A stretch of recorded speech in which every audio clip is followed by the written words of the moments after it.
It's supposed to be 70 degrees today. It's freezing here. Speaking of global warming, we need some global warming. It's freezing. This film comes just at the right time, having climate change denier in the Oval Office in the White House who wants to quit the Paris Agreement. It's time to put America first. That includes a promise to cancel billions in climate change spending. Our plan will end the EPA. Mr. Gore, would that be the biggest setback for you, or is it like a motivation to fight back and calling the truth even louder? It's definitely a motivation, and speaking truth to power is more essential now than ever. I have opposed President Trump's policies and criticized some of his appointees as well, but I do still have hope that he will remain in the Paris Agreement. He is due to make an announcement of that decision after the G7 meeting soon, so we will see. But President Trump cannot stop the climate movement. The courts have already blocked some of his policies. The Congress has stopped others. States like California and New York are now moving more swiftly than former President Obama's commitments in the Paris Agreement. Companies are moving. Many have announced a goal of 100% renewable energy. But it is now up to the people of the U.S. and the world to solve the climate crisis by making this a time for action.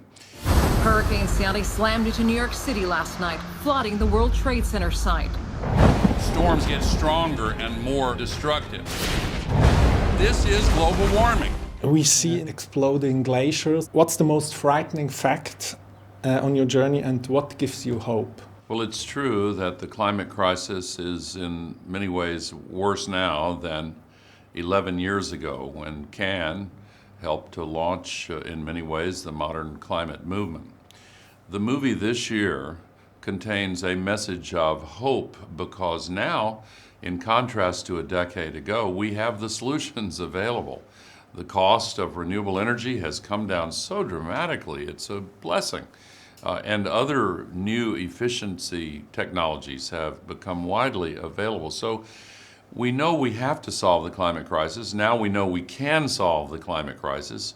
Will we solve it? That's the remaining question. It's crunch time at the climate change conference in Paris. Still some really tough negotiations going on. What would it take to shift to renewables? I'm talking about breaking the impasse. In the movie, there's like a climax in the Paris Agreement, and you have this phone call. It's very exciting to watch this, but was this really the real phone call, or was it reenacted? Oh no, that was the real phone call, several of them.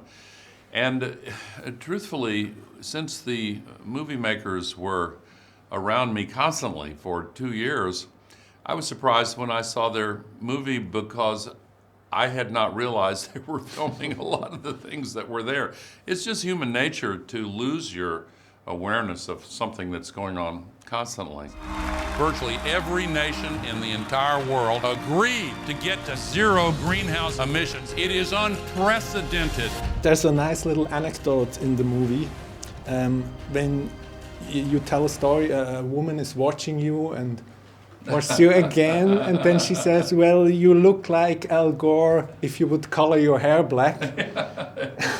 So it's funny on the one side, but what does it tell us about how long can you still fight? What do you think? I mean, you're now 69. How much power have you left? Well, this cause gives me energy. And as many people know, when you have work to do that justifies pouring all of your energy into it, it can be a source of joy to have such work. And for me, it also gives me energy. The cause itself is a source of determination, and I do feel it's a privilege to have such work. It is wrong to pollute this earth. It is right to give hope to the future generation.